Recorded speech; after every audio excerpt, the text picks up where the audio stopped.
I bought my quiet country home for peace, open fields, fresh air, and no drama. That lasted until the HOA decided my property was the perfect venue for their annual private party.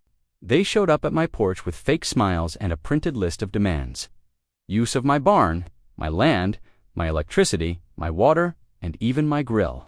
I told them politely, very politely, that my home was not a community event center.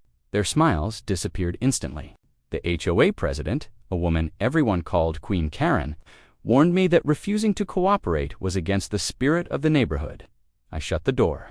I thought that was the end of it. I was wrong. The next morning, I stepped outside and nearly slipped. The entire backside of my property was flooded with foul, bubbling sewage, raw sewage pouring from the HOA's main line directly onto my land.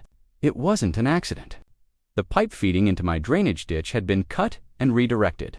My yard smelled toxic, my garden was drowning, and the mess was creeping toward my well. I grabbed my phone and started recording everything, from the overflowing sludge to the fresh tool marks on the pipe. Within an hour, I was at the county office demanding an inspection.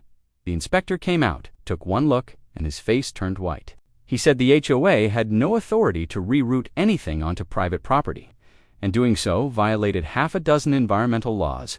He told me to keep recording while he walked the line. 10 minutes later, he found the smoking gun, a brand new shutoff valve installed by someone who knew what they were doing. He filed an immediate report. I uploaded the footage to a cloud drive and emailed it to the sheriff's department, the EPA regional office, and my lawyer. By the next day, deputies were knocking on the HOA office door.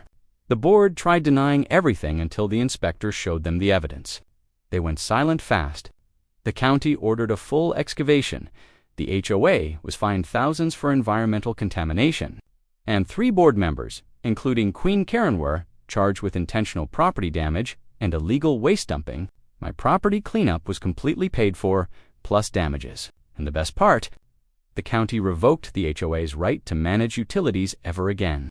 Their power trip backfired spectacularly, all because I refused to let them throw a private party in my backyard.